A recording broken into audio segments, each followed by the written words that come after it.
Hi, my name is Emily Terpak and I am a realtor in Philadelphia and the surrounding suburbs in Pennsylvania and South Jersey. In this video, I'm going to talk about the house I should have bought as my first home. And this strategy would have helped me build my rental portfolio and my financial wealth, which sounds pretty nice. First, let's quickly talk about the house that I did buy. So I bought a 2,000 square foot home in the Pensport neighborhood of Philly for $390,000. It was also a fixer-upper, which I was super excited about. However, I am still fixing it up 2.5 years later. And listen, I absolutely love my house and the joy it brings me can't be measured. So from that perspective, I truly don't have any regrets, but it wasn't the cheapest house I could have bought. And because it needed a lot of work, I needed a lot of money. And I'm talking cash. These contractors, they don't take credit card. So instead of buying my home for enjoyment, I probably should have bought my first home strictly with the mindset of it being an investment. And here's what I mean.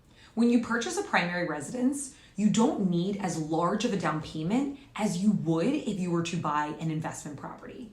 For a primary residence, you can put as little as 3 to 5% down. But on an investment property, you need to put 20 to 25% down. So if I wanted to continue to live in my home, which I kind of do, and buy an investment property, I would need enough for a 20 to 25% down payment. On a $300,000 property, that's $60,000 to $75,000 in cash, and that's not even including closing costs. So really, the way to do it is to buy a new primary residence every couple of years and make your previous property into a rental. In a few years, you could find yourself with 2 to 3 rental properties. Now, the trick here is to start small. Maybe your first home is a smaller 2-bed, 1-bath, 1,000 square feet, and after a little while, you can upgrade to something slightly larger, maybe 1,200 to 1,500 square feet, and make that first home you purchased into a rental property. And when you're ready to move on from that second property, you can turn that into a rental property and buy a third property to live in. And because you're buying each subsequent house as a primary residence, the most you'll ever need to put down is 5% on each home. Whereas if you were to keep your first home as a primary residence and buy an investment property after the fact, as I said before, you'll need enough for a 20 to 25% down payment.